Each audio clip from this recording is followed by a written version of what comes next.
Salam damai dan sejahtera bagi kita semua. Tonton terus video ini sampai selesai, karena pada bacaan ini saya akan membagikan salah satu kesesatan terpenting dan paling berbahaya dari devosi kerahiman ilahi yang sejauh ini tidak banyak diketahui atau dibahas di tempat lain. Mungkin Anda akan mengetahuinya untuk pertama kali dari video ini. Sesuai dengan namanya, devosi ini berpusat pada kerahiman ilahi. Demikian besarnya penekanan devosi ini pada sifat tersebut, sehingga devosi ini mengajarkan kerahiman sebagai sifat Tuhan yang terbesar, seperti yang terungkap dalam buku harian Faustina. Nyatakanlah bahwa kerahiman adalah sifat Allah yang terbesar. Buku harian Faustina nomor 301. Pernyataan itu bertentangan dengan ajaran Gereja Katolik yang dalam Katekismus Konsili Trente tegas mematakan bahwa keadilan adalah sifat Tuhan yang setara dan berkaitan dengan kerahimannya. Tak ada yang lebih tinggi di antara kedua sifat tersebut. Dengan demikian, pernyataan dalam buku harian Faustina yang menyatakan kerahiman sebagai sifat Allah yang tertinggi jelas bertentangan dengan ajaran Gereja Katolik. Tapi pasti menjadi pertanyaan, apa pentingnya devosi ini mengajarkan kerahiman sebagai sifat Allah yang tertinggi? Pertanyaan ini terjawab melalui pernyataan Tuhan Yesus yang tercatat dalam buku harian Faustina. Berjaga-jagalah selalu, karena banyak jiwa akan berbalik dari gerbang neraka dan menyembah kerahimanku. Buku harian Faustina 539. Ya, hari Minggu pertama setelah Paskah adalah hari raya kerahiman, namun harus ada pula tindakan kerahiman, dan aku menuntut penyembahan pada kerahimanku melalui perayaan hari raya yang hikmat dan melalui penghormatan terhadap gambar yang dilukis. Buku harian Faustina 742. Aku ingin agar kerahimanku disembah dan aku memberikan kepada umat manusia harapan terakhir untuk keselamatan, yakni jalan kembali kepada kerahimanku. Buku harian Faustina 998. Melalui dia aku senang untuk mewartakan penyembahan pada kerahimanku. Buku harian Faustina 1256. Semua jiwa yang mengagungkan rahmatku dan menyebarkan penyembahan terhadap kerahimanku, serta mendorong orang lain untuk percaya pada kerahimanku, tidak akan mengalami ketakutan di saat kematian. Buku harian Faustina 1540. Ada begitu banyak kutipan dalam buku harian Faustina yang secara eksplisit menunjukkan bahwa devosi ini mengajarkan dan menuntut manusia untuk menyembah kerahiman Tuhan. Sekilas ini terkesan bukan masalah.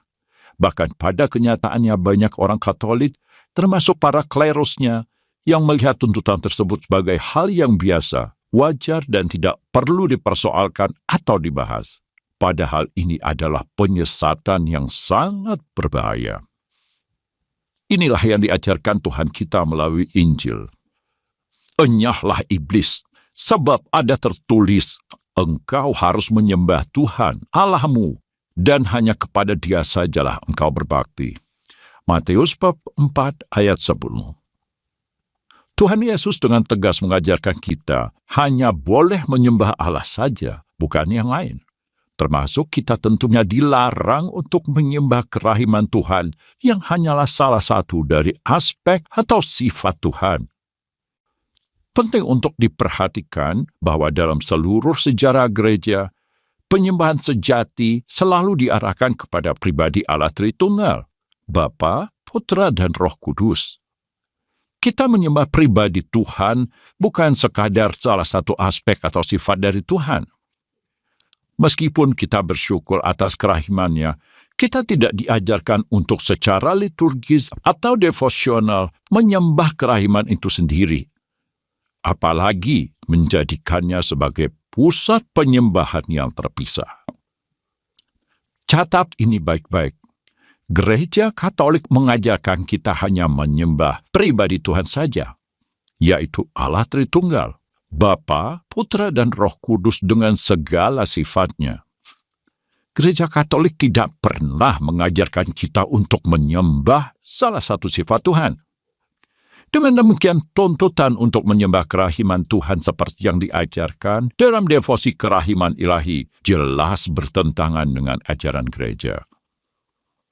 Dalam kenyataannya, devosi kerahiman ilahi mengajarkan dan mengarahkan para devosan untuk secara khusus menyembah satu sifat Tuhan, yaitu kerahiman, dan menginstitusionalisasikannya dalam bentuk hari raya tersendiri, gambar khusus, dan doa-doa tertentu yang dikaitkan dengan janji keselamatan luar biasa. Ini merupakan penyimpangan serius yang sayangnya tidak disadari oleh banyak orang Katolik. Tapi tahukah Anda di mana manusia diajarkan untuk menyembah sifat-sifat Tuhan? Itulah yang diajarkan dalam semua ajaran pagan. Penyembahan pada sifat Tuhan sejalan dengan paradigma, pola pikir dan praktek pada agama-agama pagan. Dalam kepercayaan pagan, para dewa sesungguhnya adalah personifikasi dari sifat-sifat ilahi yang tak terjangkau. Dewa perang, dewi cinta, dewa kebijaksanaan, dewa keadilan, dewi kesuburan, dan sebagainya. Semuanya adalah cara manusia pagan menyembah sebagian kecil dari realitas ilahi yang tidak mereka kenal secara utuh. Mereka sebenarnya tidak menyembah Allah sejati, tetapi menyembah sifat-sifat ilahi yang mereka pecah-pecah, mereka rangkai, dan mereka personifikasikan dalam wujud banyak dewa dengan namanya masing-masing. Jika kita memahami ini, maka kita berhasil membongkar kesesatan terbesar dari devosi kerahiman ilahi. Dengan narasi dan jargon-jargon yang kental dengan kekatolikan, devosi ini dengan licik menggiring banyak orang Katolik dari penyembahan yang benar kepada Tuhan sebagai pribadi ilahi dengan semua sifatnya menuju pada penyembahan sesat terhadap salah satu sifat Tuhan. Dalam konteks devosi ini, kita diminta untuk menyembah kerahiman Tuhan. Ini paganisme terselubung yang tersembunyi rapi di balik devosi Katolik yang telah menyesatkan banyak orang untuk menyembah sosok dewa modern, yaitu dewa kerahiman. Itulah dewa pagan modern yang menjanjikan keselamatan kekal bagi mereka yang menghormati gambarnya, menawarkan penghapusan dosa dan hukuman yang penuh kepada siapapun yang menghormati hari penting yang ditentukannya, dan menawarkan segala sesuatu yang dibutuhkan kepada siapapun yang bersedia berpaling dari salib Kristus yang memanggil manusia pada pertobatan untuk beralih menghormati dirinya, yaitu Sang Dewa Kerahiman setiap jam 3 sore. Itu semua janji sesat yang sama seperti iblis membujuk Tuhan Yesus dengan menawarkan semua kerajaan dunia dan segala kemegahannya, asalkan bersedia menyembahnya. Lalu siapakah dewa kerahiman ini sesungguhnya? Sama seperti semua dewa pagan, dewa kerahiman ini tidak lain adalah iblis. Jadi melalui devosi kerahiman ilahi, sesungguhnya banyak orang Katolik telah terjerumus untuk murtad dengan menyembah iblis yang mengaku sebagai Tuhan. Inilah kemurtadan besar yang sudah dinubuatkan oleh Rasul Paulus sebagai sesuatu yang harus terjadi sebelum kedatangan Sang Antikristus menjelang akhir zaman.